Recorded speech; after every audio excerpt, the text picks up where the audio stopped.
My name is Cheyenne Ido Osagi, and I am one of the Assistant Directors of Career Development. And I'm here to help you learn more about how to be successful networking.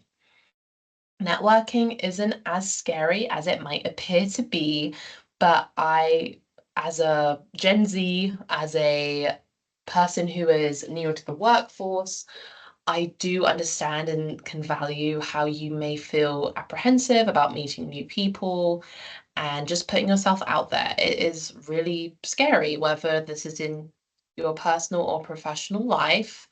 I think that is a really hard obstacle to overcome. And I just want to remind you and help you learn more about how you can network. Okay, next slide. So, what services do we offer? Major in career exploration, internship and job search, resume, cover letter review, LinkedIn review, mock interview review, salary negotiation, graduate school planning, personal statements, Jesuit reciprocity, and much, much more. And at the end of the presentation, we'll review how you can get in touch with us and explore some of our resources. So, why is networking so important? 50% to 80% of all job openings are not advertised. So, that is the number one reason why you should explore your options when it comes to looking for jobs. You can apply to as many that are out there posted on LinkedIn. However, you may never know about some positions that are available if you aren't using your professional network or personal network to explore different opportunities. Also, networking can be an avenue for exploring these new opportunities. Like I previously mentioned, there are some job titles I learn about every day that I would never know just from a traditional Google search.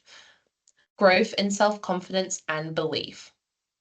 The more effectively you network, your confidence will build over time and also your sense of self. The more you continue to invest in yourself, you'll have more opportunities, connections, and doors opening for you. Staying in contact with higher profile individuals. So you can, whether that's a supervisor from your previous job or people you admire in your current role and you want to just build your connections there. That can definitely help take you places with your professional development. Growth in status. So, like all four that I've mentioned previously, your ability to continue to grow will help push boundaries, even just surprise yourself and do new things that make you feel really proud of what you've accomplished in your work journey so far. Develop long-lasting relationships. Like anything you're working on, it is the effort that you put in every single day that helps you improve.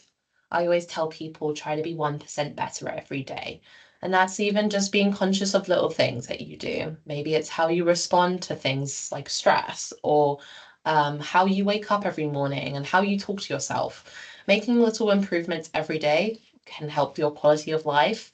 And the same thing goes for developing relationships. The more time you just kind of take to be patient and not rush rush to having that job opportunity or rush to building that connection will help you in the long run. And it might not look like you can tell the difference on a weekly or daily basis, but over the span of a few months or a year, you'll be able to tell, oh, I've been able to build all these connections in the span of 6 months. And it just took doing little things every day to improve that.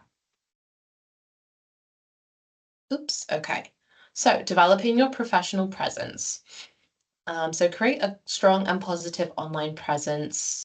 So start by creating a LinkedIn profile, having a professional presence on Twitter, Instagram, and Facebook. Just being aware that an employer could look at your profile or social media at any time when you're in the job process.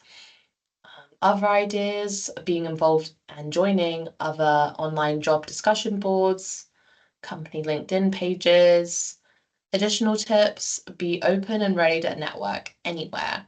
You could be on a plane, sitting in a coffee shop, on the bus, folding laundry in your apartment, and you might come across someone who has valuable insight or opportunity for you. How you interact with the world is just so valuable, and well, not even just valuable, how you keep yourself open to new opportunities. You can just experience so much more if you're just trying to strike conversations with strangers, or um, if you recognize someone, showing interest and just checking in and seeing how they're doing. Opportunities for networking. So here are a few Xavier specific networking opportunities.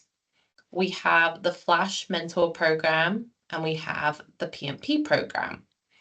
The Professional Mentor Program has matched over 2,500 students with executives and career professionals in the Cincinnati area and throughout the US.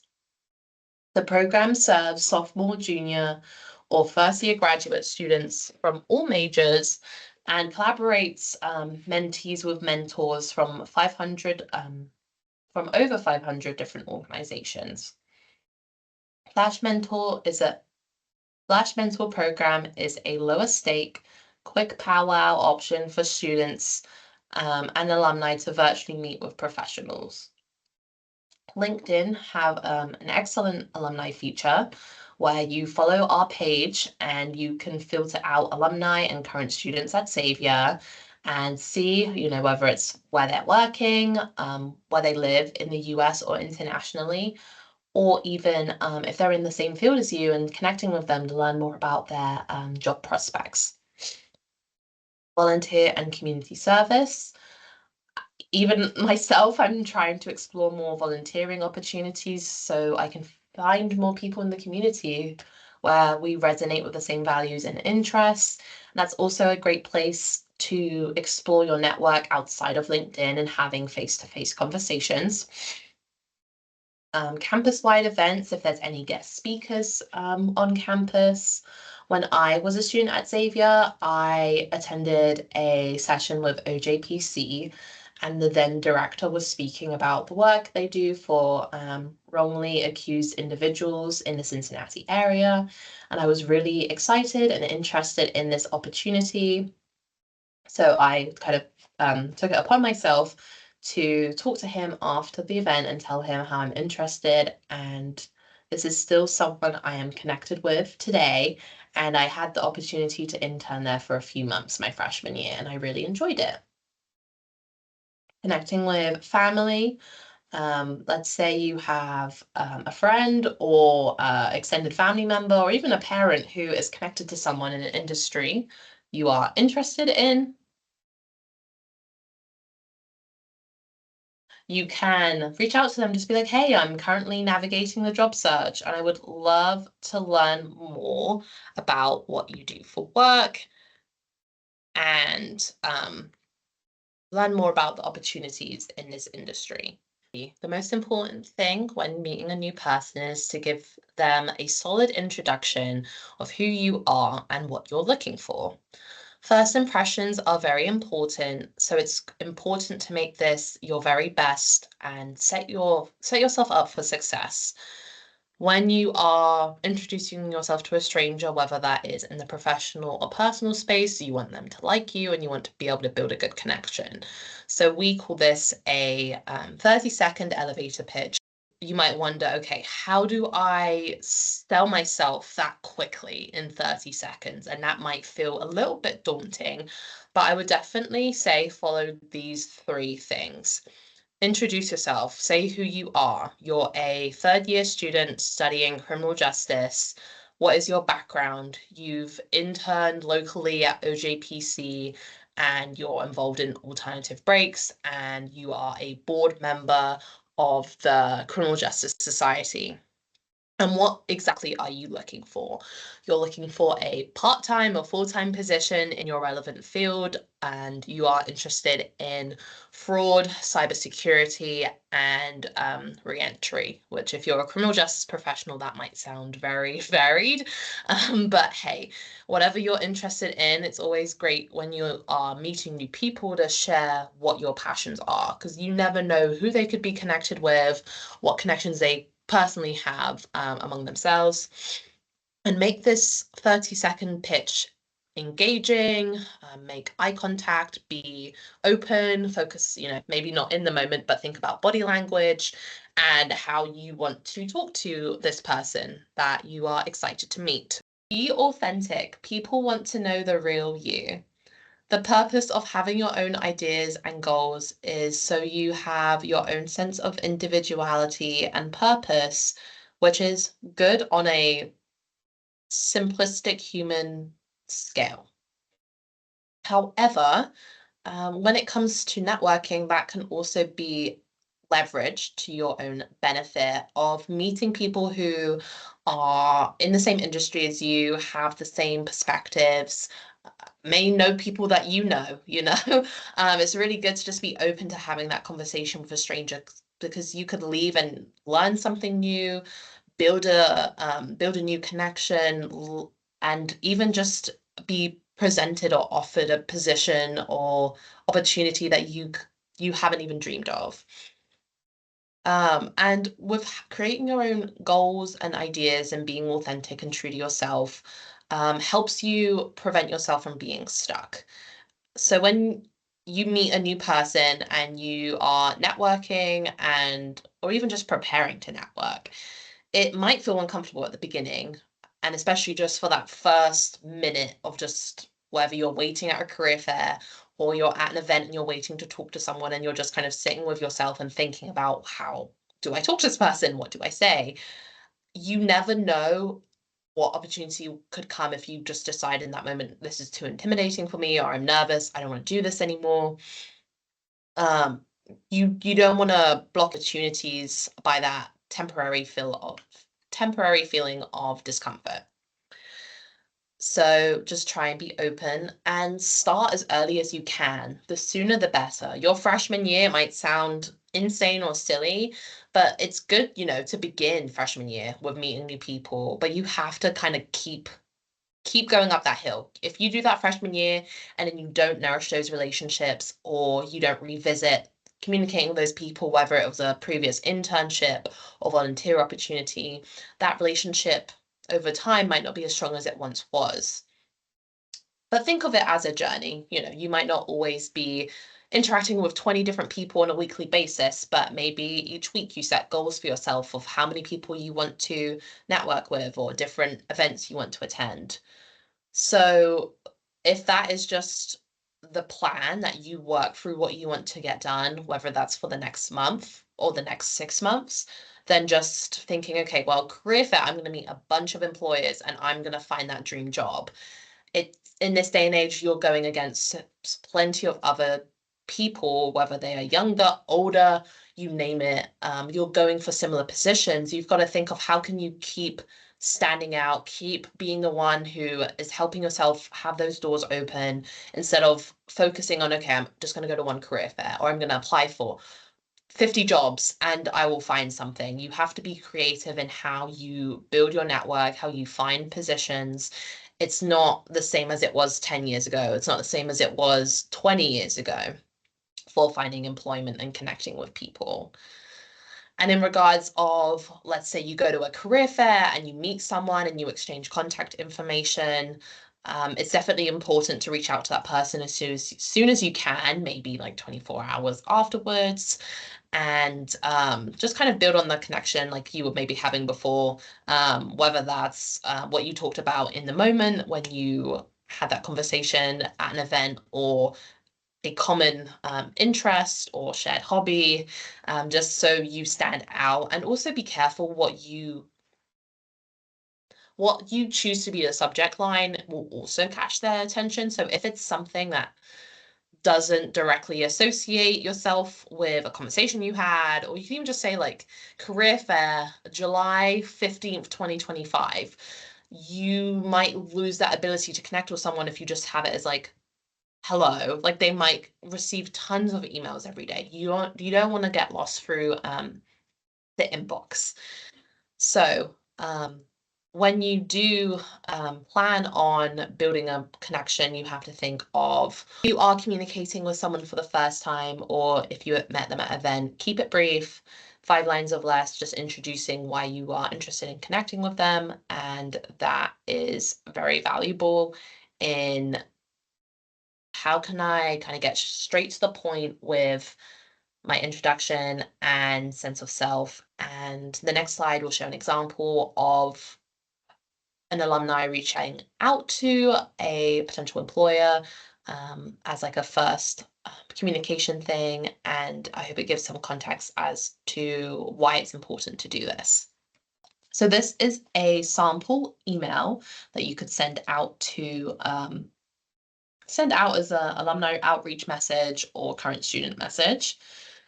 So, dear Dr. Xavier, I see that you graduated from my current university, Xavier. Go muskies. That's that quick introduction. The connection of Xavier. I am a junior biology major with a minor in biochemistry.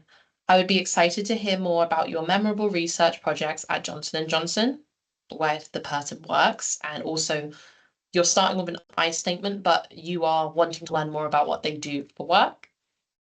So that is four sentences that summarize your general interest and why you're reaching out to them. I'll be in your area for a few weeks for spring break, and if you have any free time, I would love to connect.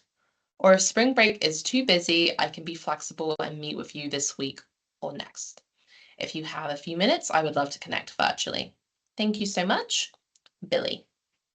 So do you see how the first 4 lines are very straight to the point in what you're interested in connecting with this person with? And then you're also offering flexibility with being able to meet with them virtually and in person. And then at the end, there's a fun PS message related to Xavier basketball, just to kind of spark a conversation. So you don't go into that interview without something to talk to, whether or not they follow Xavier basketball. And if that's something you're interested in, it's a great conversation starter. And if you want any additional ideas for outreach, the Muse is a great resource. They share 10 LinkedIn message templates. I will say, unfortunately, they're a little bit older. Well, unfortunately, LinkedIn have made some changes with the number of characters you can have per message. So a few of them might be a little bit longer than the regular like message sample that you would have to send to somebody, but still a great reference point. Networking tips. Know your strengths and speak about them strongly. Share what you are confident in within your career so far. Your elevator pitch, which is your way of communicating with someone new, should feel comfortable and natural. Practice with friends and family just so you can hash it out and it sound like what would actually be how you would describe yourself. If you're attending an event and you know a few people who are going, that is definitely a great idea to attend with a friend or talk to someone that you know will be there. But do remember to branch out and connect with new people so you aren't just closing yourself off. Most employers, if not all, are doing some sort of social media search, while you're applying for jobs. Whether you have a public or private profile, it's very different. Obviously, if you have a public profile and you post everything and you're looking for a job that is very competitive, just think twice about what you're posting and make sure it is something that aligns itself with a company's morals and values. Create a LinkedIn profile and follow companies that you're interested in working for, people, organizations that you are interested in, just to expand your network, but also just kind of beef up your profile that you have more content to interact with. And if you're someone that likes to post or you just want to kind of put yourself out there, I encourage posting regularly so that your name is attached to certain organizations or companies and out there in the digital world. Networking tips. If you have access to your own professional business cards and resources, definitely bring those. But I will say you can also download a digital business card through your LinkedIn profile. Patience is a virtue. So, when you are meeting new people and you're working on developing these long lasting relationships, like I mentioned previously, be patient. The first time you interact with someone, the likelihood of them offering you a job on the spot is not likely, but it's also how you interact with people. If you're trying to be bossy or tell them why you're a good fit without really getting to know them, it can feel a bit off-putting. So just allow yourself to continue working and nourishing on these relationships you're building with people. It's kind of like watering a plant. If you're kind of giving it the adequate amount of sunlight and water, it's more likely to stay alive than if you're just completely overflowing the pot with water or leaving it directly out in the sun and it dries out, or you wash out all the good nutrients with pouring in too much water. That's how it can feel when you're replenishing relationships. You don't want to hang people out to dry, but you don't want to feel like you're bombarding or overwhelming them with too much information. And in that regard of the information piece, do your research when you're meeting new people and be sure to thank them after the fact for talking to you, and stay in touch with classmates, co-workers, teachers who not only you have good rapport with, but you want to just keep people in your network and have your network ever expanding, ever growing, because you're connected with someone. You don't have to meet every week for coffee, but sending them a message, tell them that you're thinking of them, and just kind of catching up. It's a great way to just reinforce other people in your life that aren't your sort of small circle of friends or your immediate family. Just kind of helps expand your knowledge, perspective, and just stay connected with different people. Thank you so much for listening. Schedule an appointment with your career coach. We are available throughout the school year and over the summer, and we're available between 9 to 4:30 p.m. Monday through Friday. Throughout the academic year, excluding summer, you will be able to meet with a career coach for drop-in hours or with a peer career coach, and you can check out our website for any additional information. I've attached my LinkedIn profile and the Xavier career page and my personal email if you want to get in touch. I work with all students, but specifically my areas are STEM and criminal justice, political science, PPP, and I feel like I'm forgetting something, philosophy. So if you are a student in one of those programs or an alumni, feel free to get in touch. And I have attached our website again below. Have a good rest of your day. Thank you for listening. Bye.